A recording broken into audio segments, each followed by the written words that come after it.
Bila kau dah ada pasangan, kau mesti expect nak kena update setiap masa kan. Kau bagi tahu, dia pun bagi tahu juga. Pergi dengan siapa, pergi mana, balik bila, macam gitu lah. Sayang, sekarang tengah berak ke? Tak, belum berak lagi, ada cirit sikitnya, tengah kentut. Macam gitu lah lebih kurang. Tapi nak cakapnya, itu yang normal lah.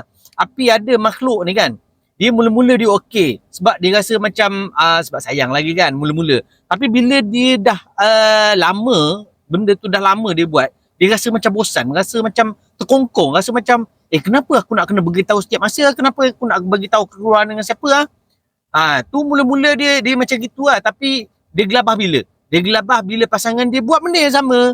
Bila pasangan dia lambat update, dia pun mula dah overthinking lah. Kenapa dia dah bosan dengan aku ke? Kenapa dia keluar dengan siapa? Ni mesti ada pasangan lain. Ni ada perempuan lain. Ni ada jantan lain. Macam gitu lah dia kurang. Bila orang buat dekat dia dah mula gelabah. Kalau dia buat dekat orang tak apa.